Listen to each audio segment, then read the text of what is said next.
So, despite popular belief, vampires actually do indeed exist in this world. And while they might not be the bloodsuckers like myth and lore, they will definitely sap you of your time, energy, patience, all of it. These vampires aren't always easy to spot, but in this episode, I will teach you the 5 vampiric toxic traits that you should avoid in others and especially yourself. So for those of you who don't know me, my name is Brendan. This is The Lost Tribe. I created this channel to help other people better themselves in life and to know the truth, and this one is a little bit of both. The first toxic trait that will suck you dry is complaining and complainers. We all know that person, right? And it might even be ourselves, and it's been me at some point. That person that always complains about everything. It's too hot. It's too cold. It's not sunny enough outside today, as it isn't. It's very cloudy today, or it's too sunny today, and that's hyperbole, but you know what I'm talking about. That person that always has a problem with anything, they can't just enjoy it. That person will literally sap you of all of your joy, and it's not someone you want to be around. And most people know this. You don't want to be around someone who constantly complains.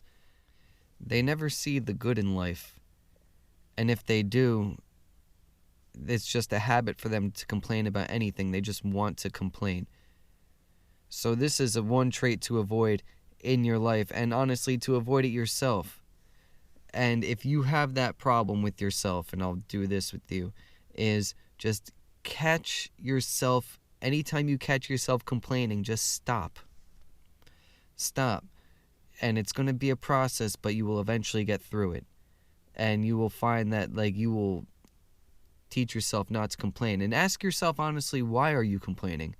Why? Is there any real reason to complain? What does complaining solve? All right? And that's the real question. If you find yourself being the complainer, is what does complaining solve? Nothing. Absolutely nothing. Because you might as well just do something about it. So the next toxic vampiric trait is manipulators. And oh boy, I know quite a few of these. And I would assume that most of you guys do too. They are the master of mind games. And they look to control and exploit. They will control you mentally and emotionally. They will exploit your weaknesses. They will lie. They will do anything to do it. For example, if they need you to feel good about something, they will gaslight you in a positive way.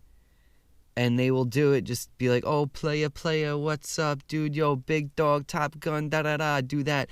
But then they could turn around 20 minutes later and be like, you piece of, you know what, garbage this, garbage that.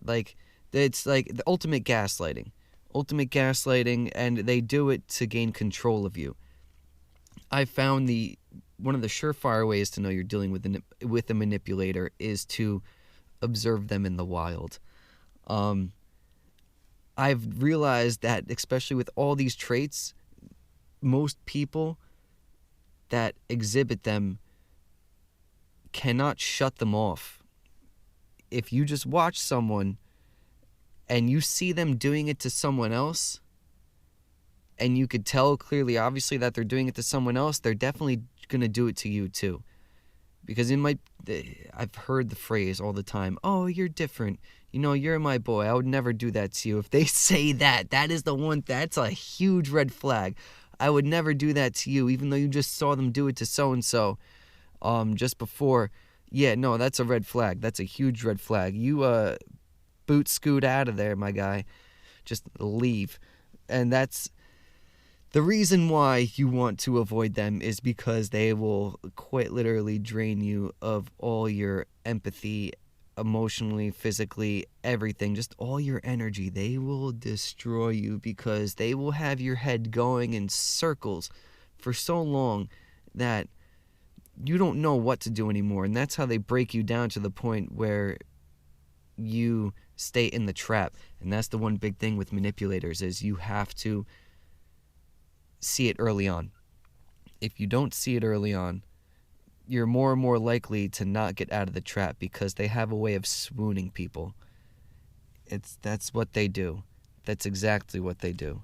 Now, the next toxic trait that you should be aware of are what I like to call takers.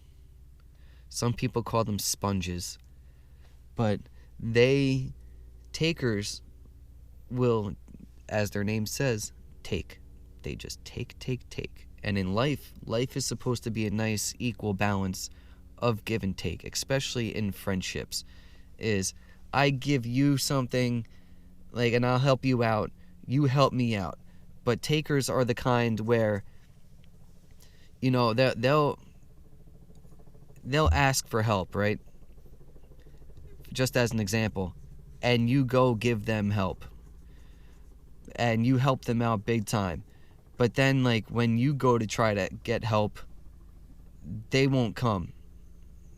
They'll always find an excuse to not come help you out. And I have a really good example of this. A couple years ago, I was riding my motorcycle.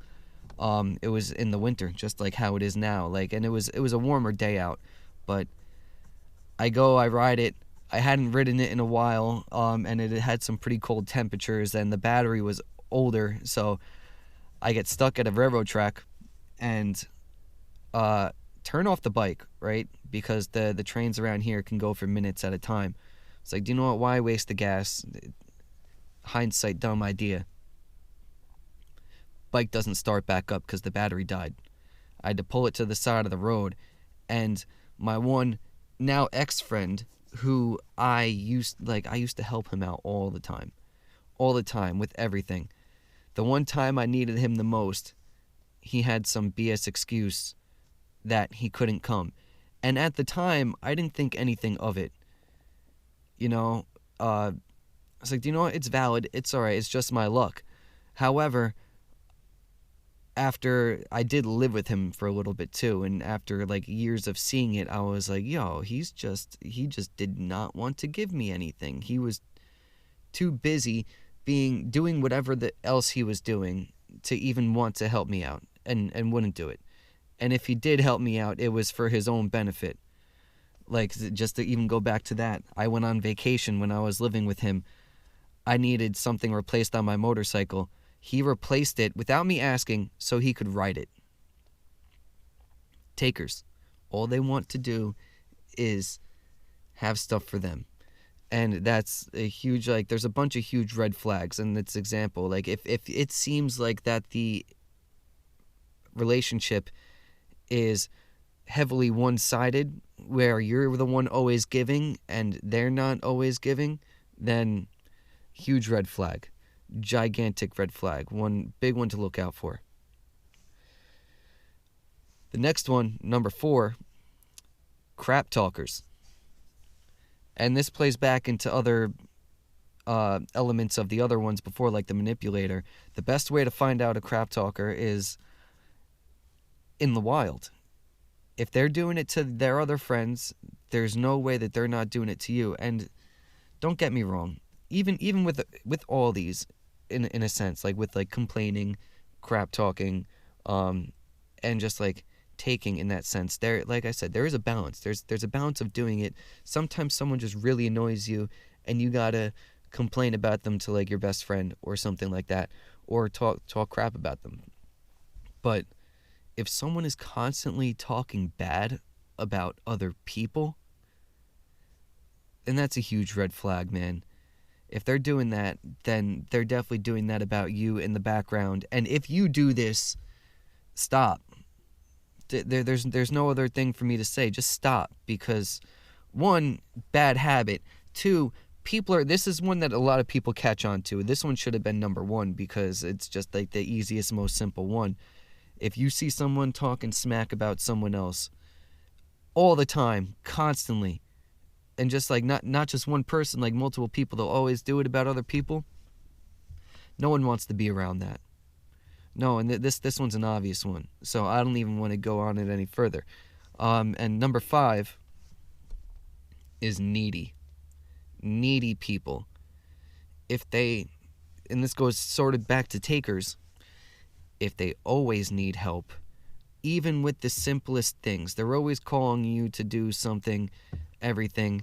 Like, even as an example, to be hanging out, it's like, oh, can you throw this out for me? Can you do that for me? Can you do this for me? Can you do that for me? It's like, dude, you got 2 hands, you got 2 feet. What are you doing that's so important that you can't do this for me? I have a really funny example.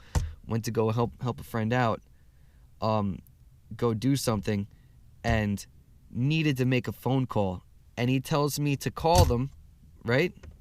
He tells me to make the call for him, and then he walks off looking at other things that he was interested in buying. And it's like, guy, you could have easily made that call. And this really like changed the tide, because in this relationship, because it's like, you could have easily made that call, but instead you wanted me to do the work for you. Meanwhile, I'm not working for you, I'm your friend. You wanted me to do the work for you so that you could go goof off and look at fancy cars that you're not going to be able to buy, or that you can buy, or it's just whatever. It doesn't matter. Be able to buy it or not. That's someone that's needy and just wants things done for them, and they can't do it themselves. That's a huge red flag. No one wants to be around that person to begin with. It's like you're a child. If you're over the honestly, if you're over the age of 15, 14, you should not be treating people like your parents. You shouldn't be treating people like your parents, period. It doesn't matter how old you are. They're not your parents. You shouldn't even be treating your parents like that. Your parents should be cracking down and telling you to do that stuff yourself. But this is getting too much preachy. But I do have a bonus for you guys. So the 6th final bonus is financial pit dwellers. And the reason why this one makes the list is because, and they are like the sponges, they're sort of like a form of taker, but not always, because they might be constantly asking you for money. They will drain you financially if they can. But even if they don't, it goes down to the fact of, you are most like the 5 people you hang out with the most. If one of them is a financial pit dweller and they are horrible with their finances, say they get $1,000 a month, right? Their rent, and just these are just random numbers. Say their rent's $700 a month, they need $100 for groceries, and then the other $100 for like just other things. They have $100 left over.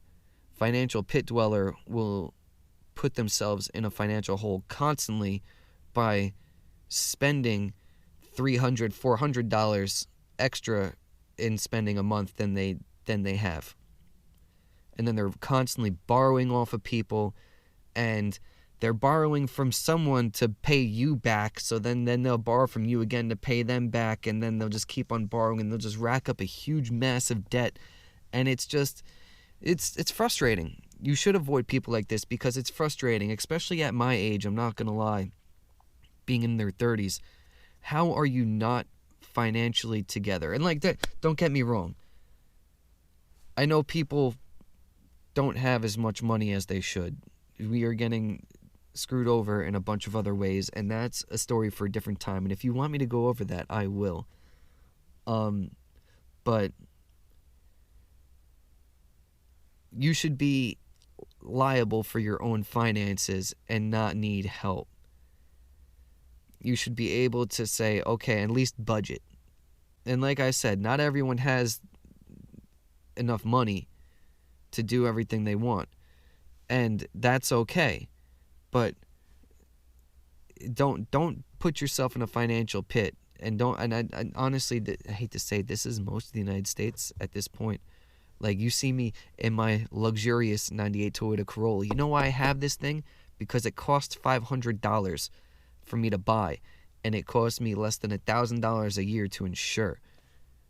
I don't have the finances to be able to go out and buy a fancy car and have a payment on it monthly, but I understand that.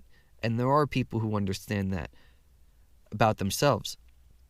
But some people will just dig themselves in a huge financial pit. Oh, I only make $20,000 a year. How about I have to pay $15,000 of that a year in car payments? What? Or like whatever it is. It's just 50% of my money is going towards car payments or just anything else. And it's like, dude, like be smart with your money. And if you really want to succeed, you have to avoid people that don't understand the concept of money. And by succeed, I mean be more wealthy and successful, and you have to learn to actually be able to use your money right. If you're in your early 20s, then you're not too late. I mean, even if you're in your early 30s or your late 30s, you're not too late. But early 20s, if you're listening to this, even mid 20s, this is your call to action to get your finances straight, take stock of what you have, learn to be frugal, because you can make money stretch. You don't always have to, but you shouldn't be overly excessively spending.